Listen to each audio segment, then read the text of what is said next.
This is Autoline Daily, the show dedicated to enthusiasts of the global automotive industry. Well, the battle between Lucid Motors and Tesla is starting to heat up. Lucid revealed that the base version of its Air sedan will have a starting price of $77,400. But when you include the $7,500 federal tax credit, it drops that price to just under $70,000. And it didn't take Elon Musk long to respond. After Lucid's announcement, Tesla CEO tweeted, "The gauntlet has been thrown down. The prophecy will be fulfilled.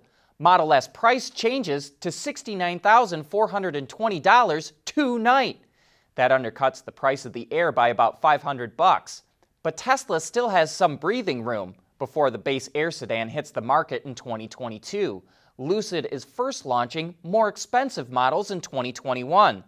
This is an interesting development. Up till now, Tesla has pretty much had the EV segment to itself. But with more and more EVs entering the market, we could see more price cuts from Tesla to try and stay ahead of the competition. BMW has a unique way to encourage the use of plug-in hybrid vehicles. It created a point system that owners can then exchange for free charging. Here's how it works.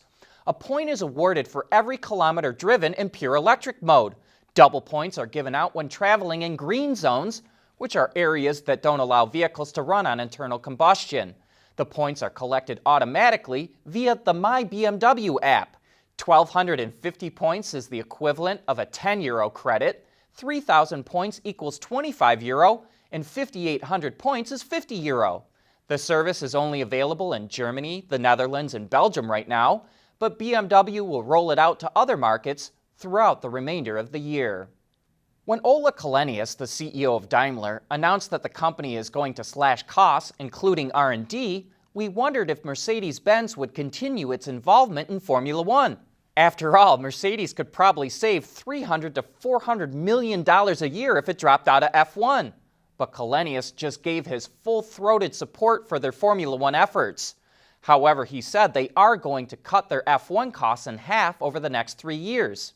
We wonder if that means Mercedes will only be an engine supplier and not field its own team. Källenius said Mercedes is also working on a plan to make motor racing emissions neutral by using synthetic fuel. We want to know what drives your testing. OTA, connected car, diagnostics, remote testing. Intrepid Control Systems is here to help you work from anywhere. Intrepid Control Systems, driven by your data. The world is changing at an ever-increasing pace. No matter what the mode of transportation, there is always the need for an efficient propulsion system. And that's exactly what BorgWarner has been doing since the earliest days of the automotive industry.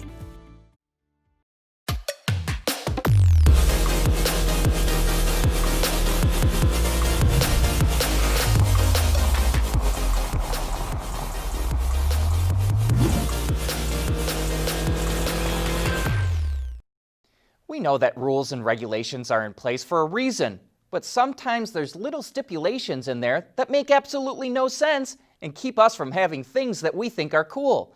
Like in the US, rules and regulations don't allow for adaptive high-beam headlights or true fully sequential turn signals.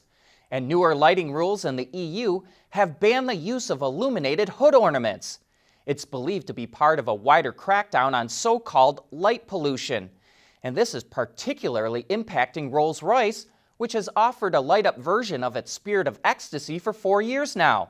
The feature costs £3,500 or a little over $4,500. But Rolls is now telling owners it's required to shut them off by law. So the automaker is offering full refunds, a silver-plated Spirit of Ecstasy as a replacement, or another option from its list. The California Air Resources Board is urging automakers and engine manufacturers to tell it about any unapproved hardware or software that could impact a vehicle's emissions. Well, if you're like us, your first reaction might be, why the blank would an automaker do that? But here's our Autoline insight. Companies that self-report will have their fines reduced, which can be a real big incentive when fines creep into the hundreds of millions or even billions of dollars range. CARB could also go after harsher penalties by saying, hey, we gave you a chance to turn yourself in. And failure to report may affect the result of future enforcement actions as well. The California Air Resources Board has already collected more than $1 billion in fines from automakers, and it could soon rake in more. It currently has other emission investigations going, and next year it will open a new state-of-the-art testing facility that could find further violations. One of the biggest obstacles fuel cell vehicles face is a proper refueling infrastructure. It's basically non-existent.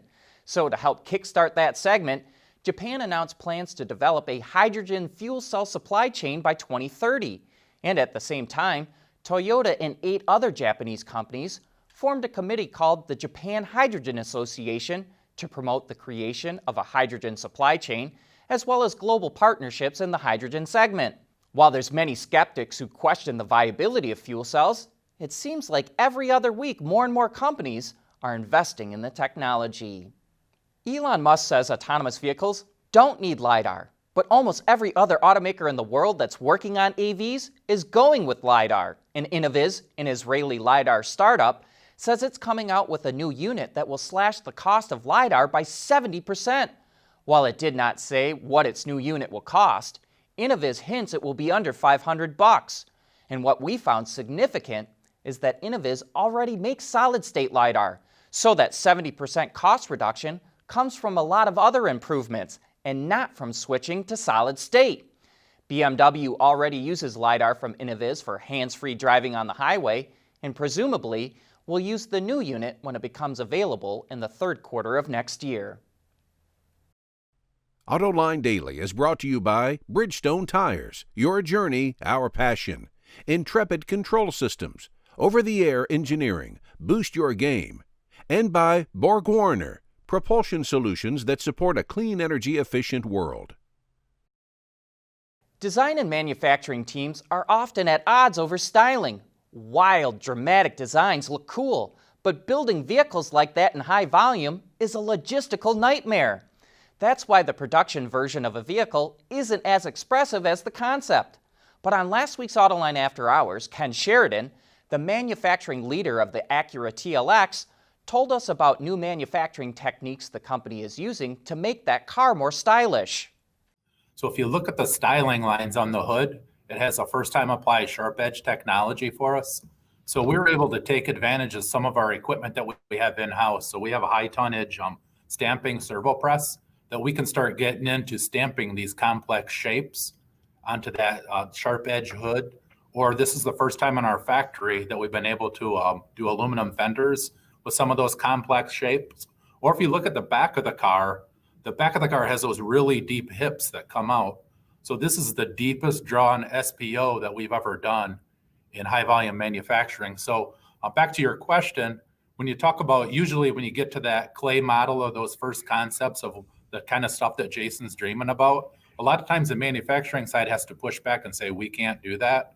But in this case, we were actually able to take advantage of some of these weld equipment that we have in-house or stamping equipment that we have in-house and really collaborate as one team and deliver that concept that Jason and his team kind of dreamed about. Ken, a follow-up on that then, Honda has historically avoided deep draws because it slows your press line down. And instead of running, 18, 20 strokes a minute, you're probably running 12 strokes a minute or something like that. What was the thinking behind changing that philosophy, going more for styling, even at the sacrifice of manufacturing efficiency? I think we have to do that because in the automotive industry, the way that we're kind of turning right now, the sedan or the car market sales continue to be more competitive or shrink, and the SUV sales continue to go up. So we have to come up with a car that looks different than the other cars that we have. We really need to get that 7-second knockout or that wow factor when you first see this car. So in order to do that, we really got to go after those deep styling lines, and we really got to try to make an impression. And hey, be sure to join us for Autoline After Hours this afternoon at 3 p.m. Eastern Time. Our guest is Thomas Malley, the Associate Chief Vehicle Engineer from Nissan's Technical Center. We're going to learn how Nissan significantly upgraded the all-new Sentra and Rogue. Tom Murphy from Ward's will also be on the show, so join John and Gary as we let you learn from some of the top talent in the automotive industry. That's a wrap for this show. Thank you for watching.